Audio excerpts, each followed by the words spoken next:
Hello everyone, I am doctor Richa Tiwari, consultant gynaecologist, Roshan hospital Bhopal. आज हम बात करेंगे मेनोपॉज़ के बारे में। मेनोपॉज़ वो समय होता है जबकि जो मासिक धर्म है वो रुक जाता है। जब मासिक धर्म पूरे 1 साल तक नहीं होता है तो उस समय को हम कहते हैं कि अब मेनोपॉज़ हो गया है। मेनोपॉज़ होता है क्योंकि ओवरीज़ होती हैं अंडदानी, वो रिप्रोडक्टिव हार्मोन्स को सिक्रीट करना बंद कर देती हैं, जो कि होते हैं एस्ट्रोजन और प्रोजेस्टेरॉन।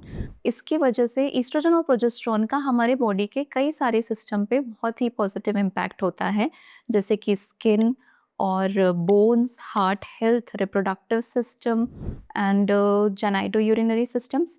जब ये हार्मोन्स हमारी बॉडी में कम हो जाते हैं तो अचानक से कई महिलाओं को कई सारे सिम्टम्स होने लगते हैं। तो इन सिम्टम्स के बारे में अगर हम पहले से अवेयर हों और हमें पता हो कि ये सिम्टम्स क्यों हो रहे हैं और इन्हें हम कम करने के लिए क्या कर सकते हैं, तो ये हमारे लिए बहुत ही बेनिफिशियल साबित होगा। मेनोपॉज़ के कई सारे स्टेजेस होते हैं, जैसे कि एक पेरीमेनोपॉज़ का स्टेज होता है, जबकि मेनोपॉज़ होने वाला हो उसके पहले के स्टेज को पेरीमेनोपॉज़ बोलते हैं। ये अराउंड 4 टू 5 इयर्स तक के चल सकता है और it can also start around 40 to 45 years के एज के आसपास ये स्टार्ट हो सकता है। 40 टू 45 इयर्स की महिलाओं में अचानक अगर उन्हें ऐसे सिम्टम्स फ़ील हो रहे हैं कि अचानक से बहुत गर्मी लग रही है, मूड एकदम अनस्टेबल हो गया है, इरिटेबिलिटी बहुत बढ़ गई है, छोटी-छोटी सी बातों में चिड़चिड़ापन होता है, तो ये सारे रिप्रोडक्टिव हार्मोन्स की कमी से होने वाले सिम्टम्स हैं। इसके लिए हमें लाइफ़स्टाइल में मॉडिफ़िकेशन करना होगा, हमें हमारी लाइफ़स्टाइल में योगा, मेडिटेशन इंक्लूड करना चाहिए।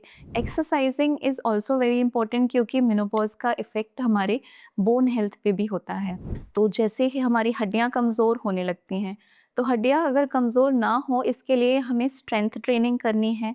स्ट्रेंथ ट्रेनिंग से हमारी मसल्स स्ट्रॉन्ग होंगी। इसकी वजह से हमें जो मेनोपॉज़ के आसपास बॉडी एक, बैक एक, ये जो समस्याएँ होती हैं, ये सब कुछ हद तक कम हो जाती हैं।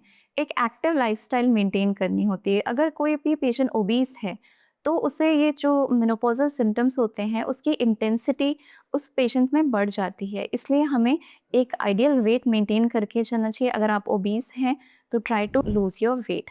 और जो मेनोपॉज़ होता है वो इंडियन वुमेन में around 45 to 50 years of age group में होता है, but it is genetically determined, यानी कि जिस एज में आपकी मदर का मेनोपॉज़ हुआ होगा, देयर मोस्ट लाइकली चांसेस हैं कि उसी एज ग्रुप के अराउंड आपको मेनोपॉज़ होगा। पेरीमेनोपॉज़ल स्टेज में कभी-कभी पीरियड्स बहुत इर्रेगुलर हो जाते हैं, किसी-किसी को हेवी ब्लीडिंग होती है, किसी को स्कैंटी ब्लीडिंग होती है, किसी को प्रोलॉन्ग्ड साइकिल्स होती हैं, किसी की साइकिल्स बहुत शॉर्ट होती हैं, किसी की साइकिल्स बहुत जल्दी आने लगती हैं, किसी की साइकिल्स बहुत डिलेड हो जाती हैं, ये सब्जेक्टिव सिम्पटम्स हैं।